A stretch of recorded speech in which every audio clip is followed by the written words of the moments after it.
Today's show is pre-recorded.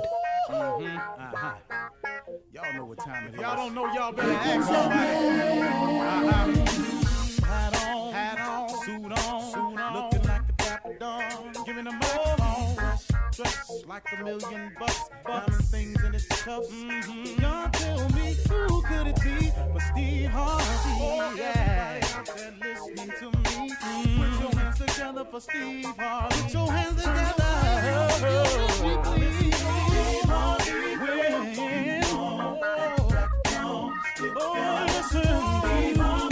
Why don't you join me? Steve Harvey, get them on, y'all. Better give me some eggs while I listen to Steve Harvey. Why don't you join in with me? If you're with me, help me say, turn your radio on. You gotta turn it on, yeah. Turn it on. Steve Harvey in the morning, y'all. Know y'all can hear me on. Turn it up. Steve Harvey in the morning, y'all. Yeah. Turn your radio on. You gotta turn your radio on. Turn your radio on. You gotta turn it on.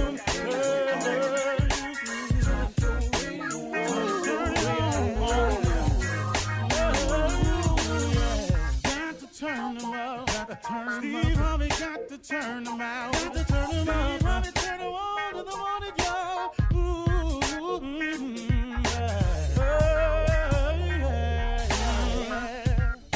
Come on, Steve. Come on. Do your thing, Big Daddy. I sure will. Good morning, everybody. You are listening to The Voice. Come on, dig me now. One and only, Steve Harvey got a radio show. Man, oh man, oh man. How many times I got to say that before I get tired of it? I think it's going to be a minute, folks. I got to be real with you. Because, boy, that Steve Harvey got a radio show.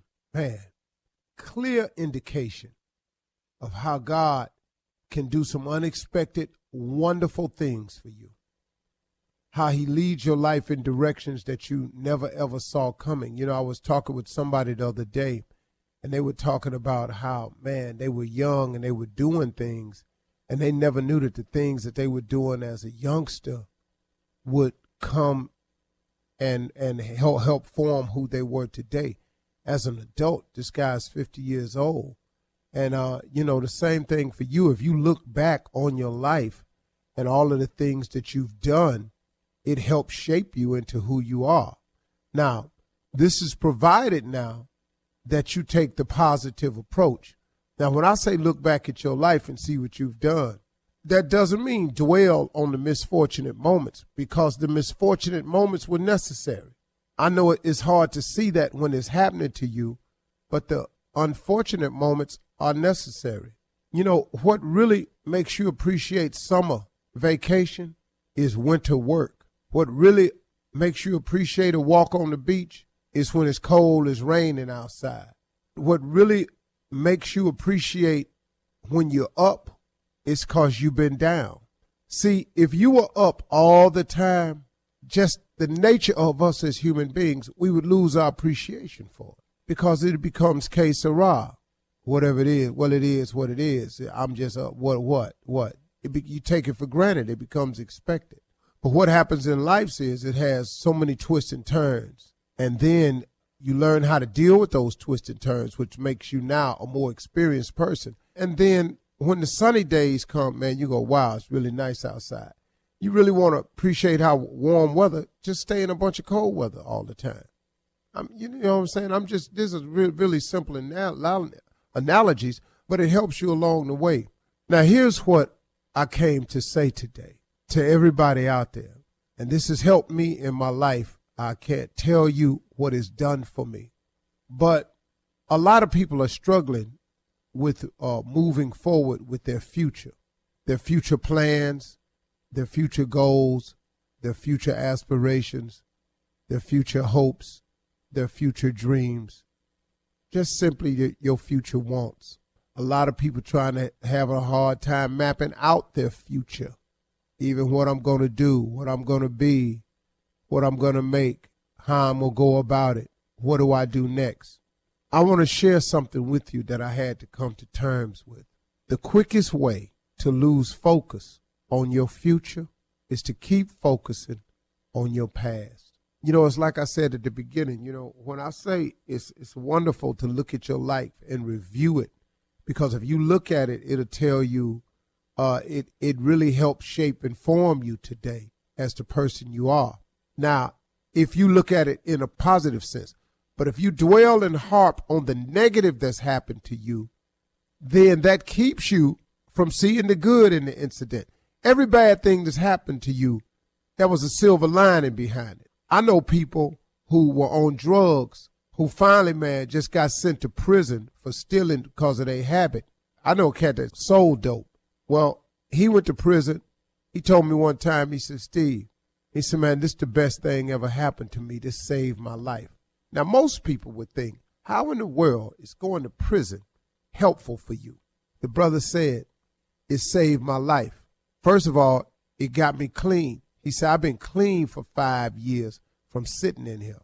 That's for starters, I'm clean. I ain't stealing no more. I ain't putting myself in jeopardy, and I ain't jeopardizing nobody else. He said, now, man, I done went to college. I done got a college degree while I'm in here.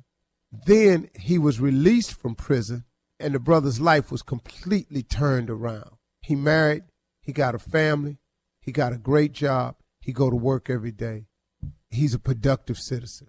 I mean, so he looks back on his incarceration, even his drug abuse, and it taught him how to appreciate the things in life that he had taken for granted and was missing. Because he said, man, my life was just in a blur.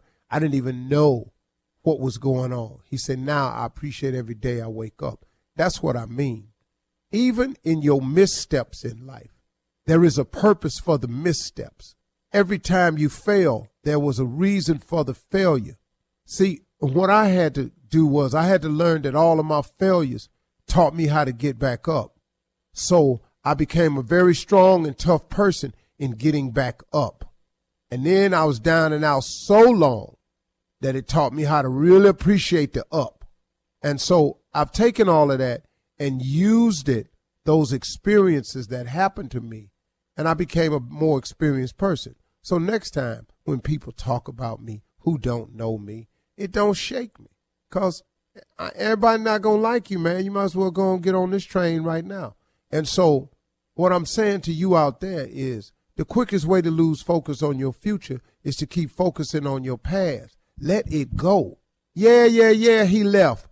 Sometimes the breakup is the blessing. I know it's hard to break up because now you're lonely and you by yourself. But man, wasn't you in misery when you was in that? Weren't you in complete misery in that? Now, you kept asking God to fix it, but it take two people to fix a relationship. It don't just take one. It take two to make a thing go right. It take two to make it out of sight. You really do have to have two people wanting a relationship to work. It can't just be one person wanting a relationship. So you can pray about the relationship all you want. If the other person don't want you no more and ain't gonna act right, you can't make him do that. Or you can't make her do that. But you steady asking God for a new relationship, but you are yet to be grateful that you are in a position to have a relationship, and you keep harping on the past. You don't think he hear that? I'm just a dude with a show, and I hear it all the time. Let it go. Go forward. It's over. You made it. He brought you through it. You conquered. You survived it. Why are you dwelling on it and making it the cross around your neck when clearly he had removed it for you? Now, all you got to do is come on. So if you're sitting behind them walls, brothers and sisters, I'm talking directly to you. Sometimes, man, you just got to get it right. All this repeat offender business, that's for who is that for?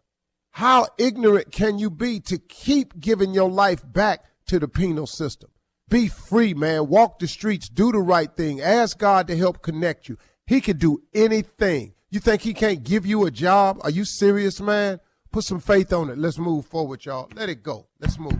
You're listening to the Steve Harvey Morning Show. 1, 2, 1, 2, 3. Somebody said, what they say, Steve?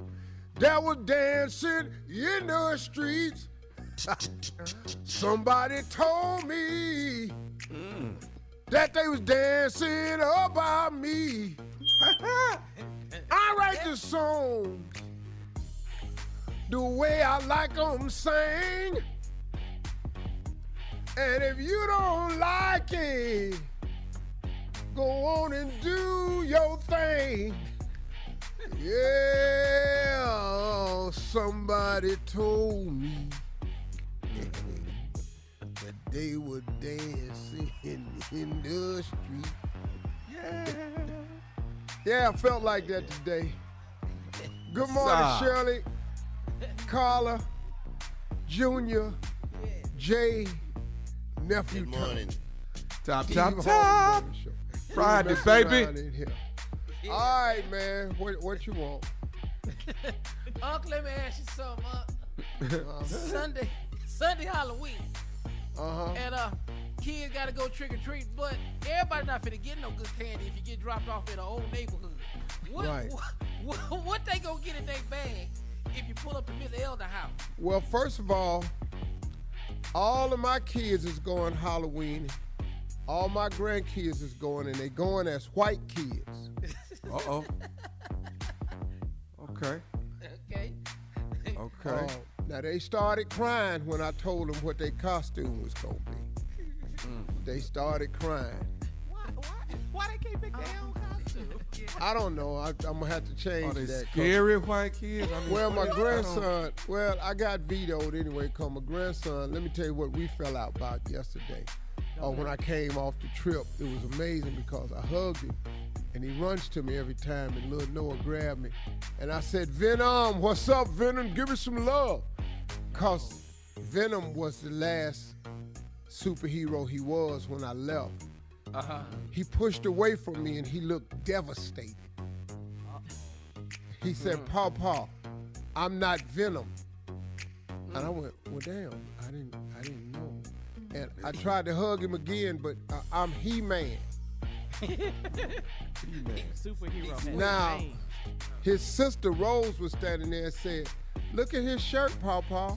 So he steps back and pulls on his shirt and looked down at it to make sure He-Man on it to see why my old ass didn't notice that He-Man was on the t-shirt, and why I'm still calling him Venom is the damn problem he got. Pay attention to the damn costume with your old ass. In other words. Yeah, that's what he told you. So I tried to recover with He-Man, but he walked away in disgust with his old ass Pawpaw for not knowing and recognizing he was He-Man. So I don't know what you asked me about this Halloween question. Yeah, but it's touchy. But damn it, I'm dealing with some other things before Halloween get here in my life. I got to go find out who the hell He-Man is. And I got to come up with a He-Man phrase before I see this grandson of mine again. All right. Coming up at 32 minutes after the hour, we'll hear from Nephew Tommy and run that prank back right after this. You're listening to the Steve Harvey Morning Show. It is time now to run that prank back with the nephew. What you got, Neff? Run it back. Are your lights on? Are your lights on? We're going to run that thing back right here, right now. Let's go, cat dog. Hello? Hello, I'm trying to reach a. Who's calling? They call me Pepper. I live, I think I actually live in an apartment behind you. I think our apartments are up against each other. Are you in unit? Who want to know?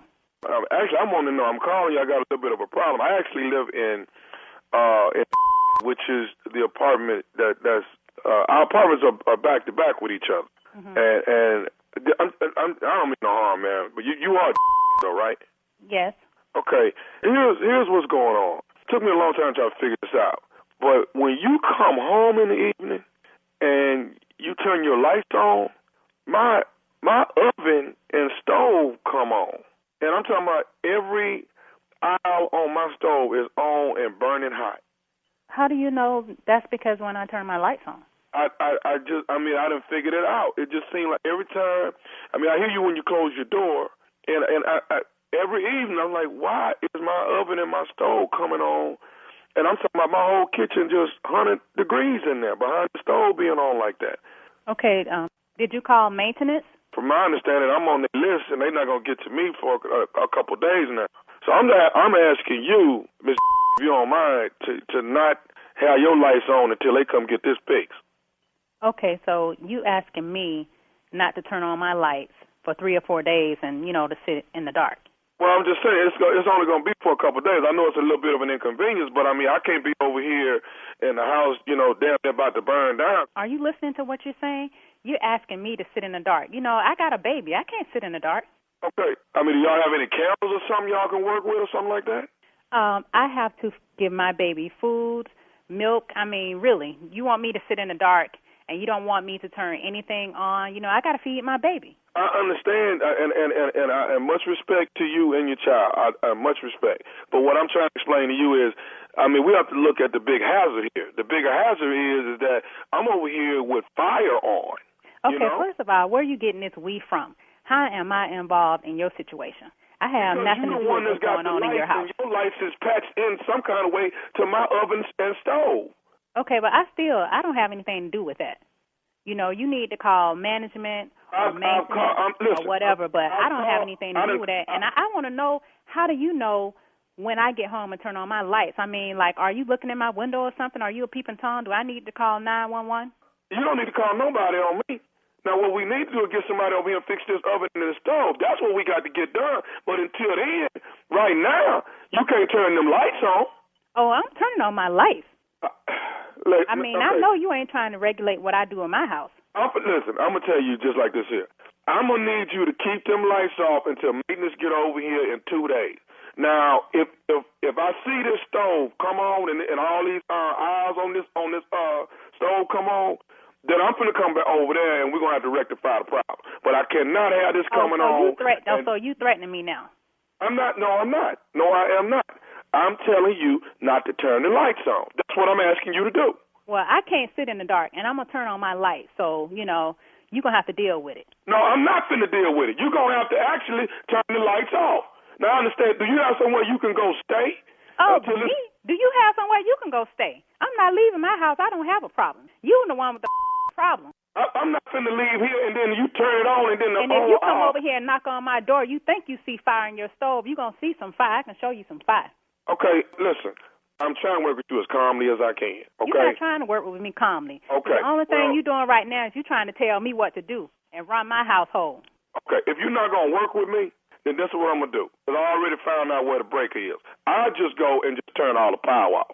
So you don't have your power on at all. Wait a minute. What the No, you can't turn my breaker off. Are you crazy? I got to do what I got to do. I can't start no fire around here. How you get my phone number anyway? How you know my name, my number, all that?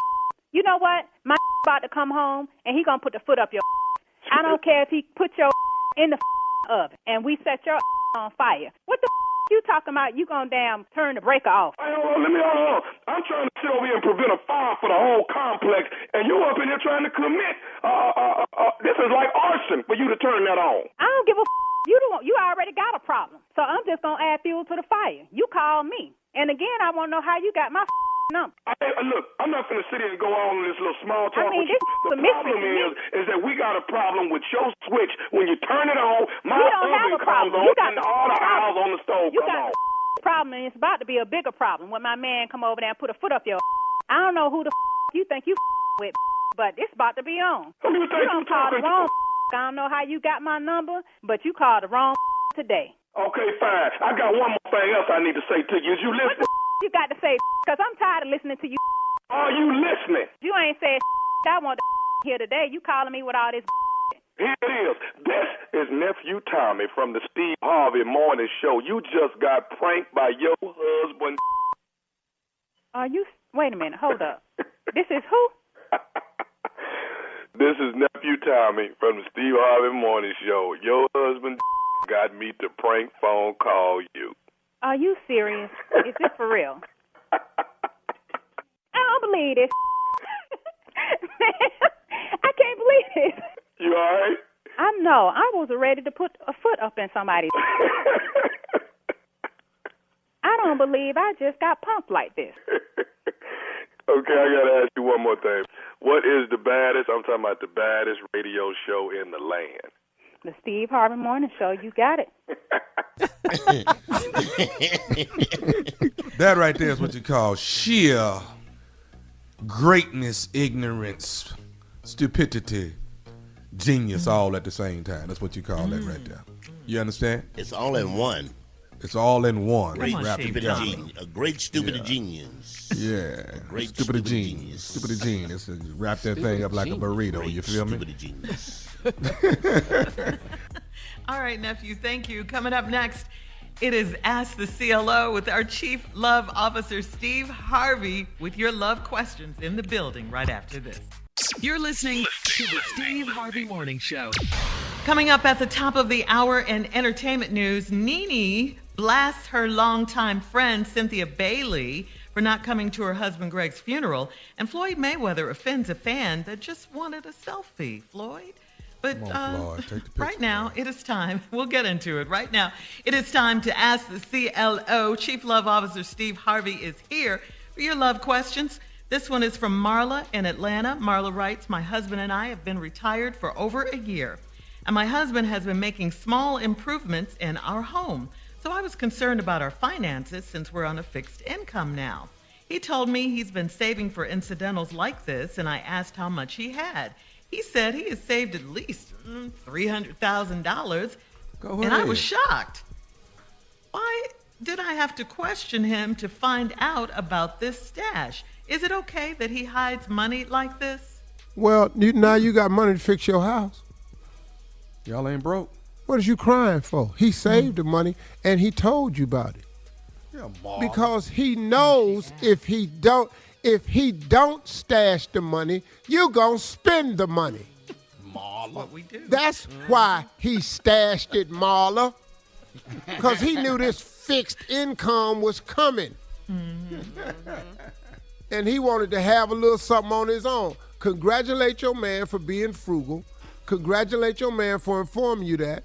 And now, stay out to 300 trying to figure out what you finna do with it now. And stay on your little fixed income and leave the man alone. He's not bothering Marla. you. Marla. Now, Steve, you're on so his passionate side. about this when it comes Yeah, to... because, you know, hey, you know what? You know, I might have a little something on the side. You know what I'm saying? I know you Maybe always I know bring it how to back. put a little. I'm hood. I ain't nowhere in hell. No, sir. I got some money in the can somewhere. There's no way them banks finna close, and I'm out. Yeah, no, sir. No, That's no, old sir. school right there, and I love The it. bank's gonna close. What kind of old school? Hey, you know, hey, they had banks have closed, a recession and all that in this country. You go down there, you ain't got your money. No, I ain't finna hear all that. We ain't got that money. You got a flower bed. You got a can flower in the bed. You're supposed to refrigerator. have some money. I got something where we can start again. Go ahead, Shirley. All right, moving on. Constance in Topeka says, I'm in my late 40s and I'm a supervisor at a printing company. My new hire is 28 years old, and I was driving him through his new territory recently so he could be familiar with it. He asked if we could stop by his house momentarily to use the restroom. He invited me in and instantly came on to me. Then he showed me who's the real boss. He was very, very skilled for his age.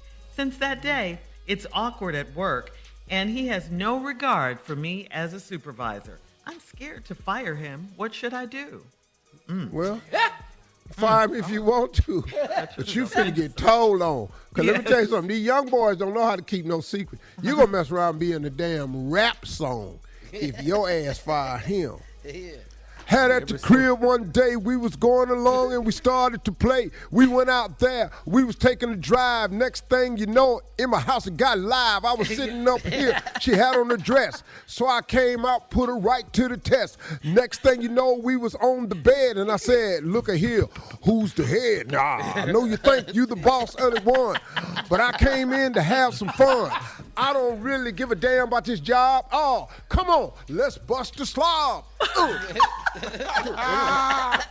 Give it up, You boy. are not fired, okay? You are not fired. In the words of Master P from yesterday, Nah. Style. You told the whole cannot story. fire these young ass boys. I'm telling you that right now. About it. Right. All right, Yeah. Frida in Michigan writes that I had a 60th birthday party recently, and all of my friends and family came. My husband and I haven't lived in the same house in 3 years, but he came too. Then a woman came in and said she was there because he invited her. My sister and my cousin had words with the woman, and she left. I found out later that he and this woman lived together, so I showed up at her home. He was laid up on her couch and told me I wasn't welcome there. Should I file for divorce or go back over there and get my man? What? What? What man? crazy. Y'all ain't lived together in 3 years. What you think he was doing? You think he was sitting somewhere not involved with anybody for 3 years? Brought her over to your birthday party. That was whew. What's wrong with you, Frida? That's not your man no more. He knew that. Matter of fact, let me ask something, Miss Go Frida. on and file, girl.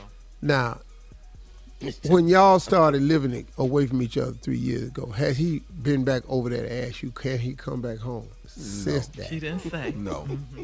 No, surely she didn't say because he ain't been back over there. didn't do it, You right. ain't got to come over there and ask, can you come back home when you staying somewhere else? Why do She should go ladies on and think file. like this sometime? I don't get that. Yeah, I'm going to go back and get my man. He not your man no more. And the only He reason she y'all felt man. that way is because the other woman was there. She got jealous. Well, Miss Shirley, they haven't lived together in 3 years. Friends and family came over, including your husband, and you said, even though y'all ain't lived together in 3 years, that ain't all y'all ain't been doing together. But you know how much he been doing in 3 years? Do you know how much he been doing? All right. If he not over there, he is not with you. Okay. If he over there, he's not with you. Definitely. He ain't thought about you, Frida. You see? Lord. Frida, He this- free. Ain't got nothing to do with you, Frida. All right, we're moving on.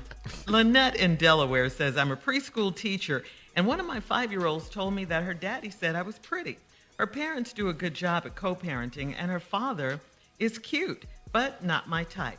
I still wanted to see if he thought I was cute, so when he picked her up, I told him what his daughter said, and he said that his child is a little comedian, and there's no way he said that. I was Wow. so hurt and Crushed. embarrassed. He didn't realize I was offended. How could a man be so insensitive? Should I tell him how he made me feel? No, whoa. You said he wasn't your type. Yes. That's what you said. Then Yes. when he act like he ain't your type, now you mad. How could he be so his feelings insensitive? Cause you ain't his type. He ain't your He's not type. her type, Now you yeah. sitting up in here talking about, he handsome, but he not your type. He's cute. Yeah, see, you really wanted to go out there. First of all, the letter is a lie. Why you say that? You were Why flattered when the little baby said that, and now you trying to play like it wasn't your type. He is your type because he cute. Now, what about him ain't you don't like? Except now what he said. She's a little comedian. I would never say anything like that. Because he's scared his daughter going to get put out to school. Because y'all in the cancel culture now. All right, coming up at the top of the hour, we got to go. We'll have some entertainment news. And I got 3 women come on this show, always take care of themselves. You can say that, but you can't compliment them, though. We'll be back right after this. Somebody got nice hair. You're listening to the Steve Harvey Morning Show. Well, Nene has blasted her longtime friend and former Real Housewives Atlanta co-star Cynthia Bailey for not attending her late husband Greg Leake's funeral or repast. We all love Nene's husband Greg, who unfortunately passed away from colon cancer last month. Well, in a recent interview, Nene took the opportunity to express her disappointment with how Cynthia and other Bravo Network celebrities showed their condolences. Nene said she, meaning Cynthia, didn't even come to the repast. She did come like a week later after everything was done. She came by my lounge. She added, it's really hard to explain housewives. It's almost like a dysfunctional family. Cynthia Bailey exclusively told Page Six that she missed Greg Leake's funeral because she was out of town. Cynthia commented, I'm really glad, honestly looking back, that I didn't make it to the actual celebration because I think if I had, I never would have had the moment that I got to have with Nene, just hanging out with her at her lounge. We really got to spend some one-on-one time together. Nene sees that in a different light. Nene also blasted her fellow Bravo celebrities on the flowers that they collectively sent to her after Greg's death. Nene said, actually, I was surprised because the first set of flowers I got was a bouquet from like all of the housewives. Like they went in together. I'm like, why do you all need to go in together and buy some darn flowers? If all y'all work, you can spend your own $200. You know, Nene. Y'all got flower money. That's what she's saying. Y'all I got said flower what money. I said. Right. And she's right. She was right. Y'all got individual flower money. Come on, man. Y'all got flower money. I know y'all got it. It's Yeah, flowers on the show that y'all could just take and send if you wanted to. But y'all got it. You know it's there, right? I have a different. I have a different view of that. Yeah, because we were thought of. I have a different view of that. I what's your just view, think that funerals are not. Funerals are just for other people. The actual star of the show is unaware of all of this, and look, I don't like the dumping on a person for not coming, because what is that about? You don't know people's situation. That's not. I don't like the dumping on the people. I liked it, brother, man. I really did. I thought Greg was one of the coolest dudes, man. Yeah. Always super cool dude, man. But flowers. You measuring what size flowers people sent you and stuff. It's petty. You think Yeah. that's petty. Yeah. To me. Well, You know. I think Everybody she was hurt. reacts I think different to funerals. Yeah, I think she thought she meant more to them. They could have done more. She thought she and Cynthia were friends. She just wanted them to be there for her. I think that's what she was trying to say. But you know, Nene. Nene. You throw water on me, you ain't getting no flowers. I just don't think that you should. Yeah. I don't It's think the it's thought about. that counts. At least they sent I don't think it's something. about you. Mm-hmm. And if you make the after event about you, it furthers the grief for you. Yeah, I think she does think it's about her. I think that's the issue. I mean, here's the deal. If I lose somebody that I love dearly, and I'm dealing with that loss, I'm most certainly not going to add on take a flower count and add that onto the plate, and then look around and take a dollar amount and who chipped in or what. Yeah, I'm not finna do that to myself because I'm gonna be busy dealing with the loss. Yeah. Bitter much. But you can also understand when a friend who you think is a friend, when you look around, is not there. Ain't none of them girls friends. Yeah. Well, I mean, that's what she's saying at this time of need. Which one of them friends? She's saying she's Cynthia and Nene, but they fell out off and on the whole time. I'm just trying to figure out when y'all, what show y'all been watching? Call me the B word. Think you go get some flowers. As you sip your tea, Junior. Call me petty, whatever. Feel it. I think she's just. But then everybody has a right to feel the way they feel. Yeah. So Unless they're saying that, look, the reality show is the reality show and it's all put up for pretense and all that, and we supposed to be better than that in real life, then say that. Mm-hmm. But all we see is the reality show. That's it. And based on that, I don't see why you want me nowhere. Yeah.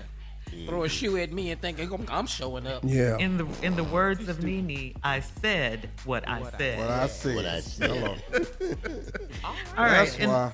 Yeah. Oh man. In other news, a male teenage fan of Floyd Mayweather has accused Mayweather of being a bigot because Floyd refused to take a selfie with him because the boy's nails were painted. TMZ posted a video of the incident, which went down after an LA Lakers game. And Floyd can be seen posing with other fans and then looking at the teen and saying, "You got painted nails. I don't take pictures with guys with no painted nails." Mayweather's bodyguard then stepped in to put an end to the discussion. Floyd's reps insist that Floyd was just in a hurry to leave the game and he didn't mean any harm with his statement. But, people called him a bigot. They called him a homophobe because, all of that. Well, I don't like selfies with men. Period. Painted nails, earrings, tattoos. I don't give a damn. You can have an Omega brand on your chest. I don't like selfies with men. Because I don't like men next to my face trying to take no damn picture. I don't like that.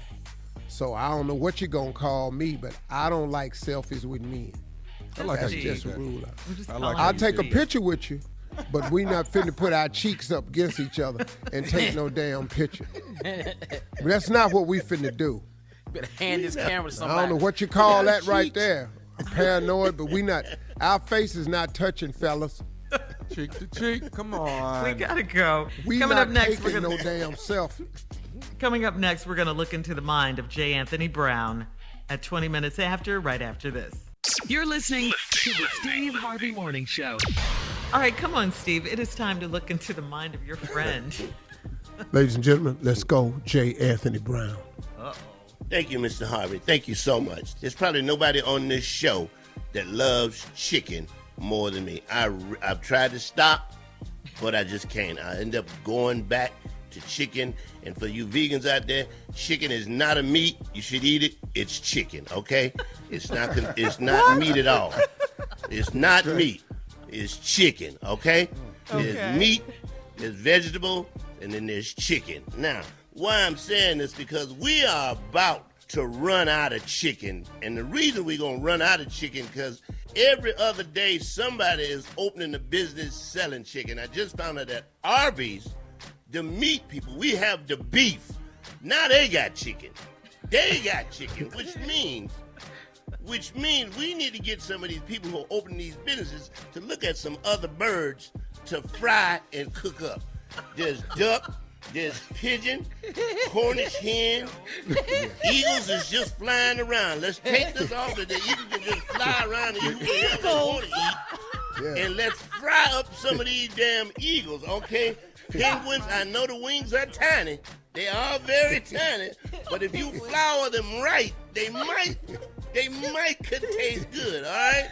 Swan, that's a big-ass wing. That's a big bird. That's a big-ass bird.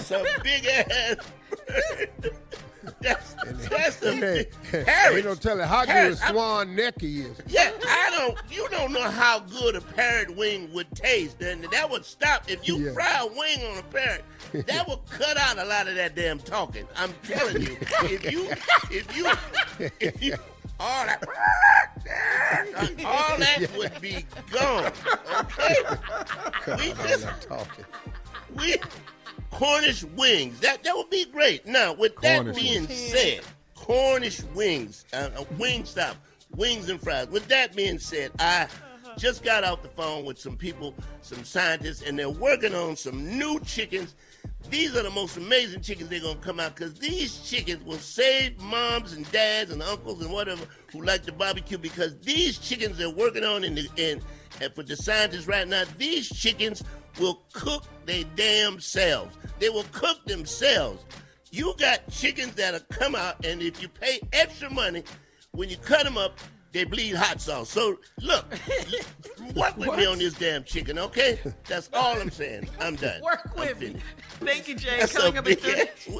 Coming up in 34 minutes after the hour, we're going to talk about the first black-owned casino and 4-star resort coming to Richmond, Virginia, if we vote, right after this. You're listening to the Steve Harvey Morning Show. Hey, guys, we have a special guest on the phone. I've known this brother for a little over 21 years now. We've been in business together. He's one of the bright business minds in this country today. He's our special guest. He is the Chief Executive Officer of Urban One, which is formerly known as Radio One, and the chairman and chief executive officer of TV One. And he's joining us this morning to encourage voters in Richmond, Virginia. There's a big election coming up this Tuesday. We've been talking about this governor's race, but we got one other thing we want you to pay attention to on this ballot, and it's very important. And he's here to talk to us about it this morning. Please welcome to the show an old friend of mine, Mr. Alfred C. Liggins. Welcome. Welcome, sir. Good morning. How you doing, man? I'm doing good, family. Great to be here. I really appreciate the opportunity to come talk to you and your wide-ranging audience. Yes, sir. Well, let's get right to it, man. What's going on in the city of Richmond, Virginia? So we are creating history in the city of Richmond, Virginia. In 1619, the first enslaved Africans were brought to Port Comfort, Virginia. And now in 2021, the city of Richmond has the opportunity to welcome the only African-American-owned casino resort entertainment complex. Hard to believe that all over the country, whether it's Las Vegas or Atlantic City or now in any of the major metropolitan areas, not one African-American controls and operates a casino resort. And Urban One is proposing to build a $600 million facility right there on 95, easy access for everybody, 250-room luxury hotel, 3,000-seat theater with 200 live shows a year in partnership with Live Nation, 100,000 square foot casino gaming facility, and a 15,000 square foot film and TV soundstage where we're going to bring production from TV One and Clio TV right to Richmond, Virginia, and we're going to create 4,500 jobs. 50% of those are going to go to black people. 40% of all the contracts are going to go to black people, and 60% of that is for Richmonders. And so a huge economic opportunity with $50 million a year going to the city, hundreds of millions of dollars of revenue where 10% of that revenue is going to go back to the city, and contracts that are going to create business opportunities for local black businesses and help create generational wealth. Okay. All right. So listen to me, guys. What he's saying is about jobs. What he's talking about is about an opportunity, and what he's talking about is breaking and knocking down barriers. This is an opportunity for the first African-American owned casino and resort ever to land in this country, and it has an opportunity in Richmond. Here's the deal, though. When you go to the polls on Tuesday, we are voting for the Democratic governor and anybody else that's Democratic. Let's just stop playing this game. But when you get the ballot, you have to flip the ballot over, because on the ballot, on the back, they have bills and resolutions. The very last one that you flip over is they're going to ask you the question, do you approve of casino gaming at 2001 Walmsley in Richmond, Virginia? Listen to me. Everybody in Richmond, Virginia, when you go to the polls Tuesday and you vote for governor, Democratic governor, flip your ballot over, all the resolutions and bills. The last one will say, do you approve of casino gaming at 2001 Walmsley in Richmond, Virginia? Vote yes. When you vote yes, you are talking about 4,500 jobs. You are talking about 40% contracting job goes out. 60% of these jobs will be all to Richmond. It's going to be an economic boost. It's going to give us a chance to go in there, gamble, have a good time, but work. Flip the ballot over and vote yes this Tuesday in Richmond, Virginia, to approve casino gaming at 2001 Walmsley in Richmond, Virginia. Vote yes. And let's go out there and celebrate the opening of the first African-American-owned gaming casino and resort. Yeah. Alfred Liggins, we got you, man. All right, Steve. Thank you, fam. I appreciate the opportunity. Y'all have a good day. I love it. Got it. Coming up next, the nephew with the prank phone call for today, right after this. You're listening to the Steve Harvey Morning Show. Coming up at the top of the hour, right about 4 minutes after, it's today's Strawberry Letter. The subject is, he's a lot different after a few drinks. We'll get into that. But yeah, he changes a little bit. But right now, it's time for the nephew. and today's prank phone call. What you got for us, Nev? Well, you know, Shirley, this is Repo Man. Anybody on this show ever had a vehicle repossessed? Just anybody? Anybody? Yeah. Many times, sir. Many times. Okay. All right. Just want to make sure. All right. Junior, repossession? I don't want to talk about it. Okay, cool. I had That to means pass yes. where the car was sitting up, Tommy, on the bus, and where the repo man took my car, and I had to catch the damn bus and see my car every damn day. Yes, I've been through it. Somebody had my You're looking back at it, Jay. Oh my God. Look at that. I had a buddy thought his car was stolen, but it was repossessed. Man, you ain't paid your bill, dude. This right here is the Repo Man. The Repo Man. Let's go, Cat Diggity. Hello? I'm trying to reach a please. This him? How are you? My name is Robert. I'm with the collection agency. You do own a Sierra 2003 GMC truck, am I correct? Yeah. Okay, we don't show that we've had any payments within the last, I guess, about 3, close to 4 months now. And we want to try and stop having to come in and repossess it. Maybe we give you a chance to bring your payment in, but we haven't had a payment from you in about 4 months, sir. No, I just want to pay my truck note. I had changed from financial. I'm with the other bank. I don't mess with them no more. Yeah, I've been paying on time. They direct deposit from my account. I ain't worried about that. Well, I'm with they've turned you over to us. I'm with collection agency, and we haven't gotten anything from. I don't show any paperwork here on the computer at all that we've had any payments made within the last 4 months. So that's why they. No, I've been paying it, and I don't know how they turned it over to y'all without my permission. They can't never turn my titles and my truck over to y'all and pay y'all. I don't even know y'all. Well, I understand that, sir. What happens is if you haven't paid it in a certain amount of time, it actually comes over to the collection agency, and that's what they've done. They've actually sent it over to us. And they've given us pretty much all the information on you. I guess it's a goldish type of color Sierra 2003 GMC truck, from my understanding. Am I correct? Yeah, that's my truck. Okay. Now, what I'm going to need from you today, Jeremy, is for you to come in and make a payment to us this evening for 4 months, so we can so we don't have to come in and repossess your truck. And I don't want to have to do that, but if I have to send a wrecker out there to you, I have your address on file as well. I don't want to have to send anybody out to pick it up. Hey, hold on, partner. Slow down. Y'all not coming to get my truck, and I'm not paying y'all for no 4 months. I've been paying my truck note on time every month. That's a done deal. Sir, I don't want to get in a back and forth with you, but I'm telling you exactly how it's going to go. Now, I'll come out there and repossess it myself, but I'm telling you. Look, partner. Slow down. Look, that's not even where we got to go with that. You don't need to be screaming and fussing and chaotic and come get it yourself and all that stuff. You ain't with my truck. That's gonna be that. Wait, hang on. Let's back up, because I'm a man just like you're a man. What do you mean it's gonna be that? What are you saying? Huh? What are you saying to me, son? I'm telling you. Look, son. Look, I'm telling you that I pay my truck note, and that's a final. I don't know who you is. Well, I've already stated to you before. I'm with agency, and let's get one thing straight. You don't tell me, I tell you. Now, hey, dude, calm down. We're on the phone. It don't make no sense talking, over the phone and whatnot. You can come get the truck. My truck right here at work. I'm right here. You can come try to get my truck. You can come over here. Sir, I'm already aware of where you work and the whole 9 yards. Now, I'm trying to be as cordial with you as I can. Now, you can. You're not being cordial. You talking about coming get my truck when I told you I'd be paying my. So, you should have dropped down and be like, all right, I'm going to check with somebody else to make sure I'm right, and then call me back. I'm telling you, you haven't paid anything. That's what I'm telling you. I've got it listed on the computer. You've been turned over to an agency, and you haven't done a thing. Well, you stupid.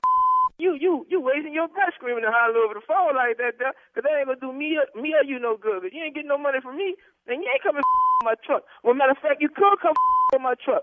I'm going to be at my truck and I'm going to wait on you. What time you going to be there? It doesn't make any difference, sir. You're going to get repossessed tonight. If I don't get 4 months payment, definitely. If I don't get 4 months payment brought into me, collection agency, your truck will be taken care of. Hold on. Listen, man, hold on. If I get that shit with me, you kind of serious. Go with my truck. Hey, let's stop screaming at me over this phone, partner. You quit cursing at me. That's what's wrong. You, man. Man, you got me twisted.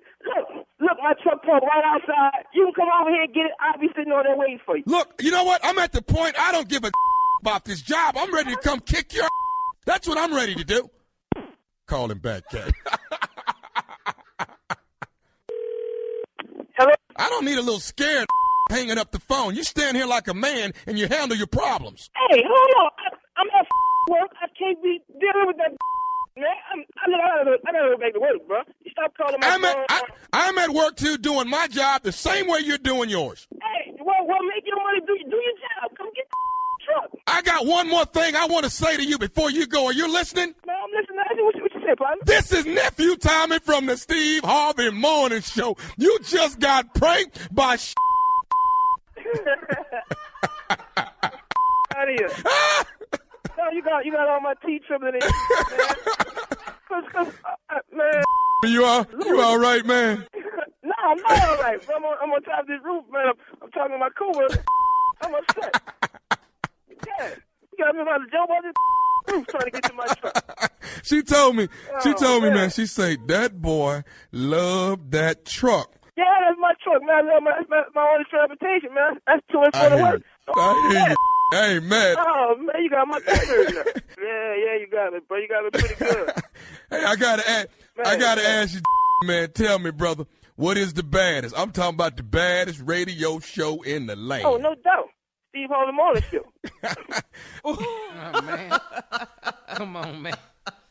You had to feel bad about that one, man. Robert. Hey, Tommy, but I'm going to tell you right now, this is going to be your last repo job.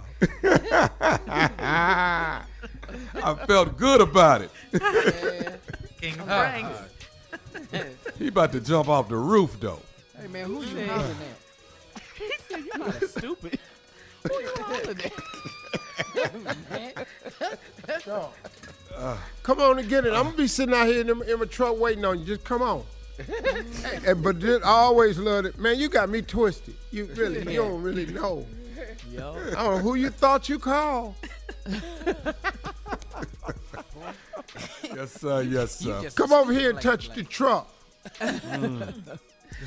Hey, man. Oh, Ignorant in the morning. Straight up sexy and suave tonight. Yeah. About to be straight up sexy and suave tonight. You know. Who? What you mean, who? You were talking about yourself. You know who? Somebody we know? Is somebody we know? Right. Hey, me. Okay? Yeah. Ready to Love tonight on the OWN Network, baby. 9/8 Central. It's the Nephew. It's Ready to Love, Washington, D.C. We are in the nation's capital. All right? 20 singles, baby. All looking for love. The Nephew will navigate you and help you find it. So make sure you tune in tonight. Ready to Love. I'm suave, I'm sexy, and I'm doing it. Okay? Thank you. And I think ignorant in the day, suave tonight at they night. vote a lady off, right? Yep. Yeah, Dun, dun, dun. Can you just renegotiate my contract where I ain't got to be on radio where he gonna talk like that? I can't. No. I'm gonna say what I want to say. I can't. I'm suave, okay? And them people that you're gonna sign it It's with, that second they know one I'm that we sexy. having trouble with. No. Who is they? Man. He talking about his sign his contract. Even the people that's making you sign the contract, they know I'm sexy, boy. Okay, all right, we gotta go. Look at the time. I Coming up, know I'm sexy. What? it's the strawberry letter. I can assure you they don't. Subject, he's a lot different after a few drinks. We'll get into that right after this. You're listening to the Steve Harvey Morning Show. All right, attention, Steve Harvey Nation. Election Day is November 2nd. That is this Tuesday. We're almost out of time, okay?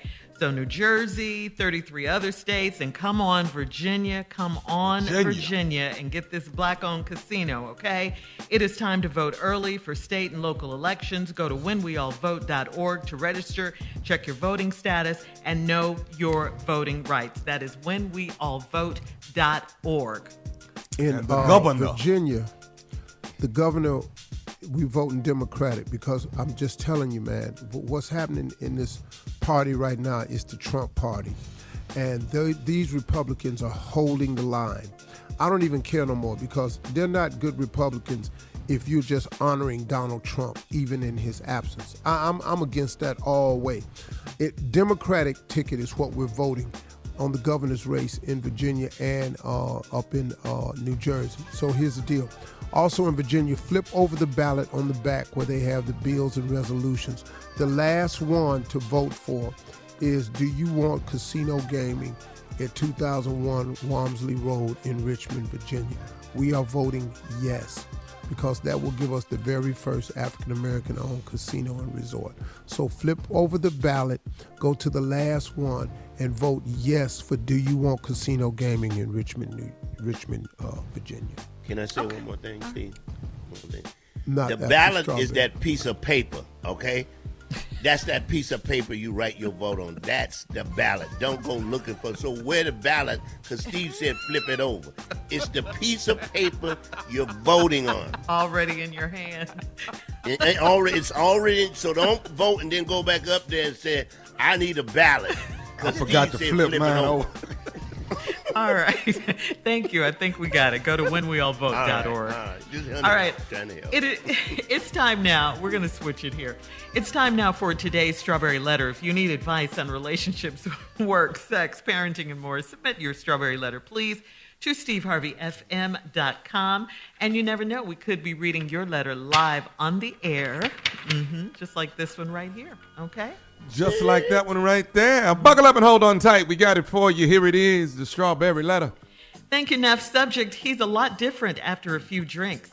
Dear Steve and Shirley, I married my college sweetheart, and we have had our ups and downs, but cheating was never an issue in our marriage. Now I'm thinking of stepping out on my husband of 7 years. He's a great guy, and everyone loves him when he's not drinking. When he gets that tequila in his system, he becomes an actor, singer, and porn star. I mean, he is really his best in bed. What? He's been drinking all night. It's like his kryptonite. The only issue with that is dealing with all the other stuff that comes with it, like cursing me out and talking really nasty and dirty the whole time. He's even called me someone else's name, but I let it slide because he was really bringing it that night. He doesn't remember anything the next day, and recently he told me that we haven't had sex in a long time. I agreed with him because I can't stand him when he's drunk or sober. I've started sleeping in the other room so I can get peace from his snoring, and I go back and get in bed with him in the next morning. I'm not sure why I still put up with him because we don't have any children, and I earn all of the money, so I don't need him at all. I've gone to counseling by myself a few times, and the female therapist is bitter and single, and she told me to stay with him because a good man is hard to find. The last straw was the other night when he'd been out drinking and came home, and we had sex all over the house, and he didn't remember one bit of it the next day. I think he has multiple personalities, and it scares the mess out of me. He may have had some kind of suppressed freak-up inside him. Should I take him to counseling and try to work it out, or leave this foolishness before it gets any worse? Please advise. Well, I mean, really and truly, only you can answer that for yourself. But I will say this is some crazy mess, and I feel you because no one really wants to be married to a drunk. I don't know anybody that wants to be married to a drunk. Right now, you don't really have a marriage. He doesn't even remember what he did while he was drunk. But you can't deny that you do love having sex with him because every time he's in the mood, drunk or whatever, you're right there all over the house with him. But then again, it's confusing because you're willing to work on your marriage. You want to go to counseling. You've sought out counseling on your own. You don't, but then you're scared of him. Which one is it? I mean, this is a lot going on. You say you don't need him, but the drinking is definitely the culprit here. I suggest getting help with that first. If he'll go, then you can decide whether you want to stay in this crazy marriage. Steve? Lady, crazy. It's so many flips in this letter, and they real quick, too. It was hard to read this letter because you kept changing. And I tried to stay with you, but you lost me about 7 times. So here we go. I married my college sweetheart, and we've had our ups and downs, but cheating was never an issue in our marriage. Ready? Now I'm thinking about stepping out on my husband of 7 years. What? Where did that come from? It's just such a quick flip. What happened? College sweetheart, we've had our ups and downs, but cheating was never an issue in our marriage. Now I'm thinking about stepping out on my husband 7 years. What? Okay, let's flip right back. He's a great guy, and everybody loves him when he's not drinking. When he gets that tequila in his system, he becomes an actor, singer, and porn star. I mean, he's really at his best in bed if he's been drinking all night. It's like his kryptonite. No, lady, the kryptonite, that's not. Kryptonite used to take Superman's powers. I'm so confused in this damn letter. When we get back, we'll finish this headache right after this. All right. The strawberry letter subject, he's a lot different after a few drinks. We'll be back at 23 minutes after, right after this. You're listening to the Steve Harvey Morning Show. All right, come on, Steve. Let's recap today's strawberry letter subject. He's a lot different after a few drinks. Y'all, this letter's so confusing because she just go back and forth. I can't keep up. I don't know what I'm going to tell this woman, but let's just see if we can find out what the story's about. All right, I got married to my college sweetheart. We've had our ups and downs, but cheating has never been an issue in our marriage. Now I'm thinking about stepping out on my husband of 7 years. What? Where did that come from? Okay, you ready for another flip? He's a great guy, and everybody loves him. Ready for the next flip? When he's not drinking. When he gets that tequila in his system, he becomes an actor, singer, and a porn star. I mean, he's really at his best in bed if he's been drinking all night. It's like his kryptonite. No, see, lady, kryptonite used to take Superman's powers. When he drank tequila, it give him power. He a porn star, actor, singer. I need you to learn your superheroes or something. You got me confused. The only issue with that is dealing with all the other stuff that comes with it, like cussing me out and talking real nasty and dirty the whole time. He's even called me someone else's name. Now, that'll end the marriage right there. But she said, no, I let it slide because he was really bringing it that night. What? You can call your girl somebody else's name as long as you bringing it that night? You heard her. Fellas, don't listen to this. This will get you in court. He doesn't remember anything the next day, and recently he told me that we haven't had sex in a long time. I agree with him. Now here's another, ready for this? I agree with him because I can't stand him when he's drunk or sober. Damn. Wait a minute. You can't stand him when he's drunk or sober. I'm so confused because you said he's a great guy and everybody loves him when he's not drinking. Everybody except you, because you don't give a damn about him if he's drinking or sober. Here's another flip. I've started sleeping in the other room so I can get peace from his snoring, and I go back and get into bed with him the next morning. What? Why? What are you doing? You're driving yourself crazy. All right, here we go. I'm not sure why I still put up with him. That's going to come back later in the letter. Remember that.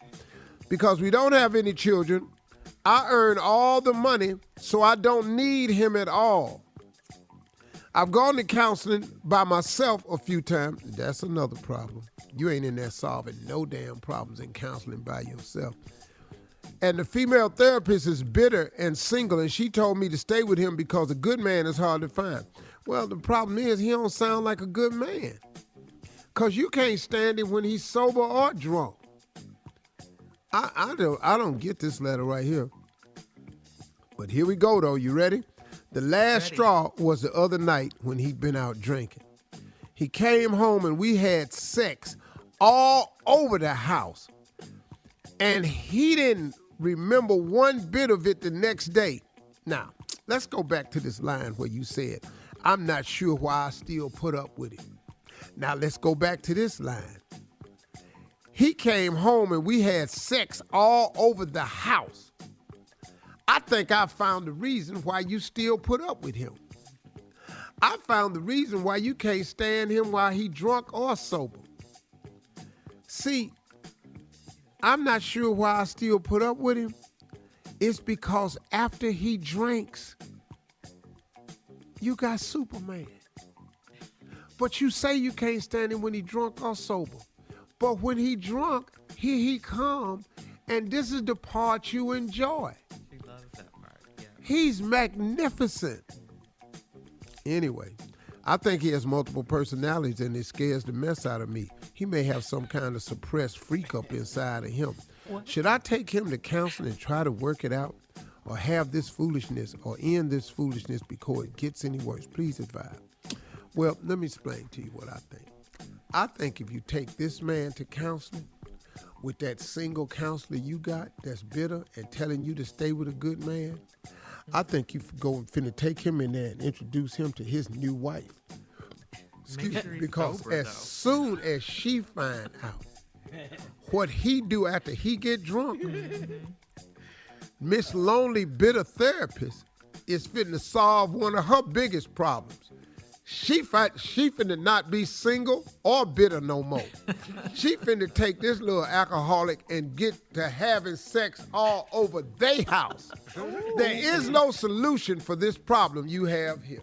Should I divorce him and get rid of this miss? Yes. Because you ain't gonna be able to fix this, and you can't stand him when he's drunk or sober. That marriage needs to end. All right. I had a woman tell me, I can't stand you when you gone or here. I went with, damn. What the hell? All right. Leave us your comments on today's Strawberry Letter at Instagram and Facebook at Steve Harvey FM. And please check out the Strawberry Letter podcast on demand. Coming up at 46 minutes after the hour, Junior and Sports Talk right after this.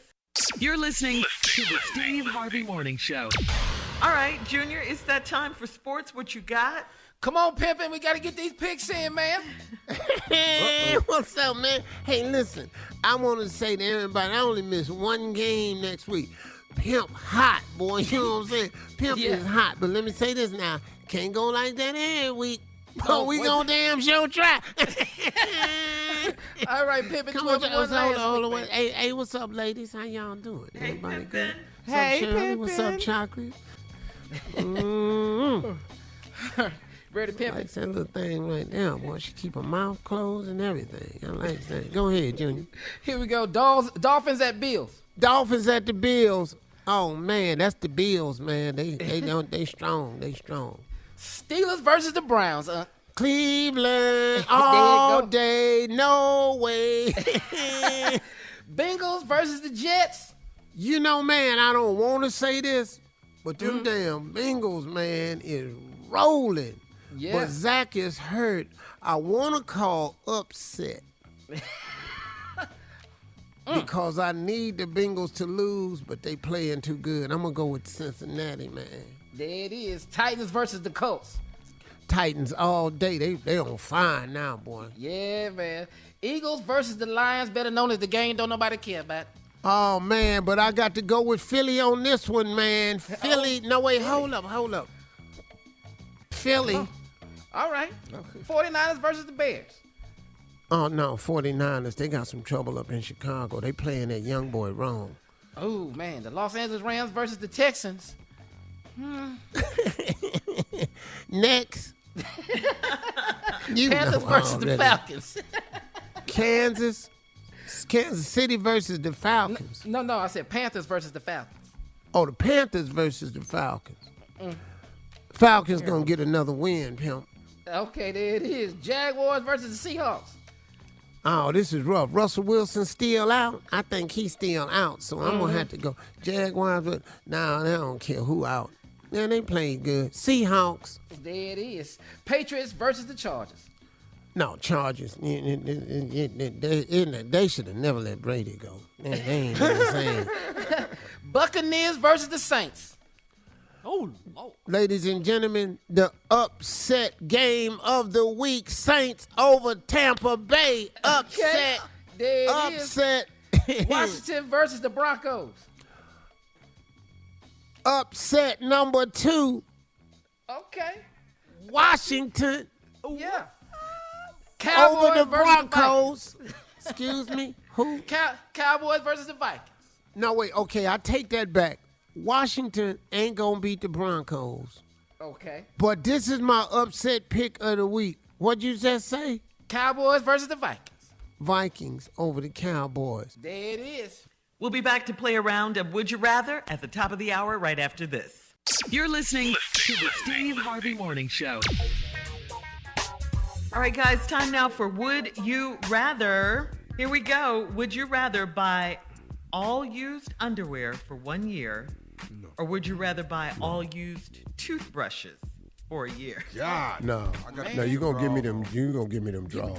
Give me the draws. You gonna give me them draws. You're not finna put it in my mouth though. That's not what you finna do. No, you can wrap it around. I'm gonna cut them draws. I'm gonna cut them in the. I'm gonna just be wearing the elastic band. Commando with a band. Yeah.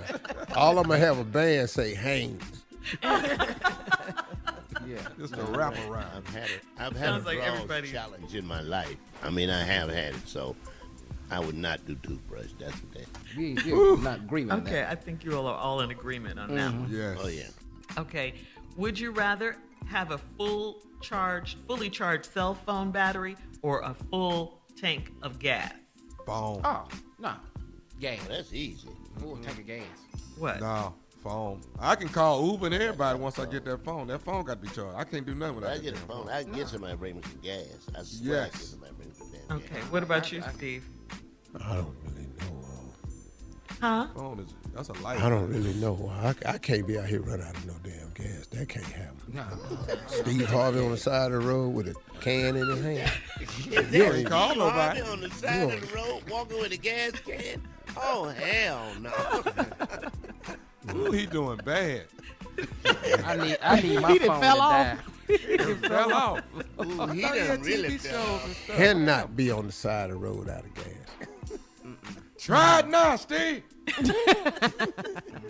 That's And it. I know Marjorie's cell number by heart, so I can call her. I don't care where I'm at. I can get on the phone. Only problem is her ass ain't gonna answer.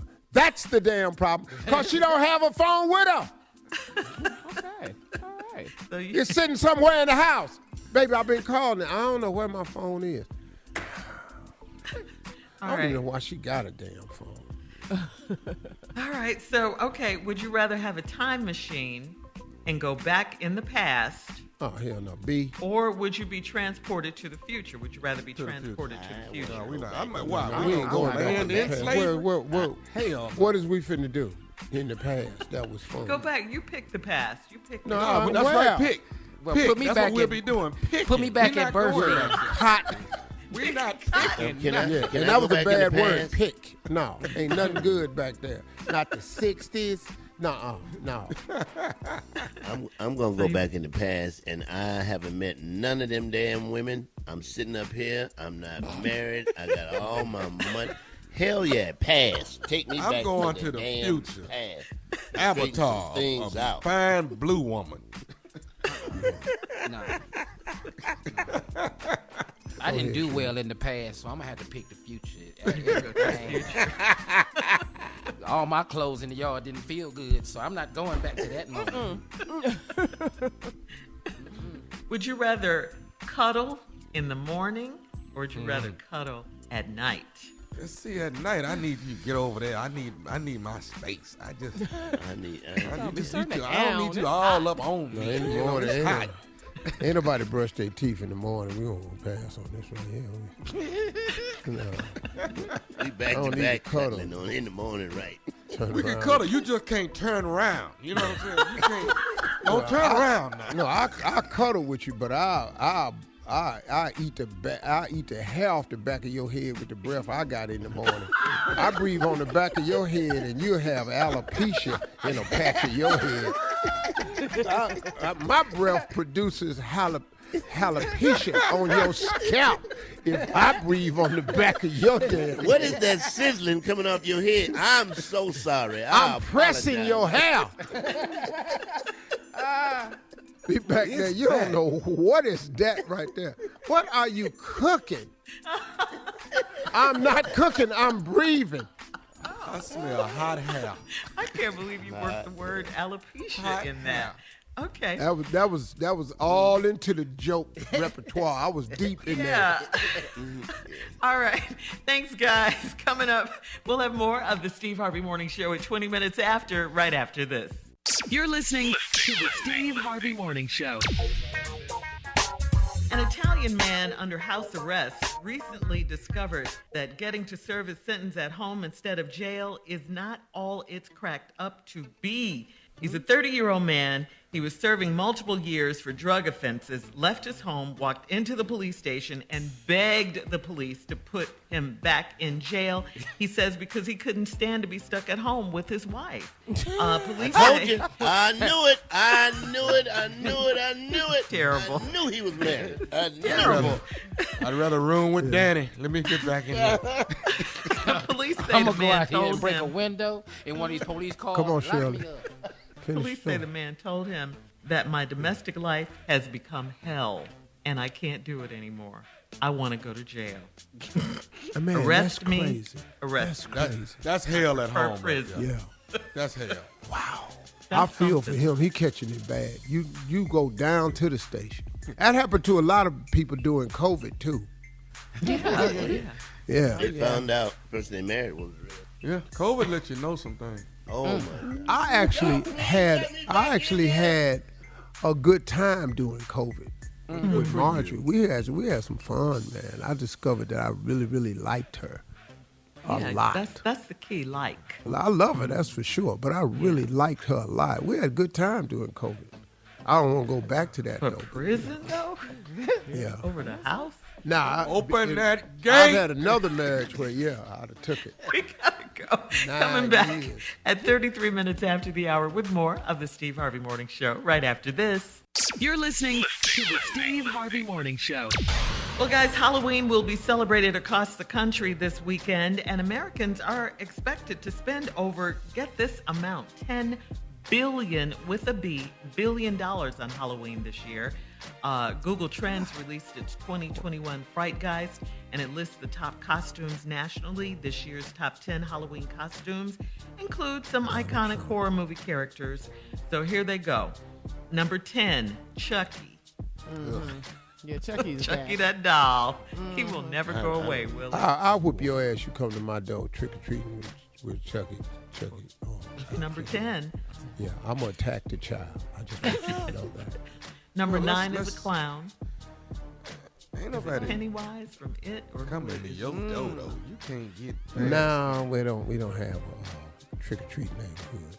No. You be exhausted by the time you get to the next damn house. Where you going? Right. Okay, number 8 is a cowboy. Number 9 is a harlequin. Number 6 is a fairy. Cruella de Vil, number 5. Spider-Man, number 4. Here we go. Okay. A dinosaur is number 3. Dinosaur. A dinosaur. But check out number 2. Is He-Man in there? Uh-huh. So my grandson gonna be. Number 2 is a rabbit. Just a rabbit. These are not scary animals, and I know. Spider-Man ain't And scary. number What- 2 You is a Jessica rabbit. Rabbit though. Good Lord, have mercy. And number 1, Is it? anybody guess number 1? Donald Trump. Good guess, but Bernie no, it's a Sanders. witch. That's Number the 1 same is a thing. witch. That's the same thing. Yep, got it. Thank you, Tommy. Hit it, nailed it. Same thing. Yeah, so there you have I've it. never been into Halloween, really. I dressed up one time in the backyard when we lived out in L.A. Marjorie made us do it, but that ain't my thing. I've never Do been they a have Halloween guy. a big jacket and a paper bag? Because that's the only hell I ever was for Halloween. A What was big that? ass jacket and a sheet and to go get some damn candy. That's all I never had we a couldn't afford mask all or that, huh? nothing. Yeah. You don't really like Halloween, do you, Jay? I can't stand 'Cause you're Halloween. I always diabetic. put a sign in my yard every year. I'm a diabetic. If I can't have candy, neither can you. Try the next house. It's terrible for the kids. Get it for the kids.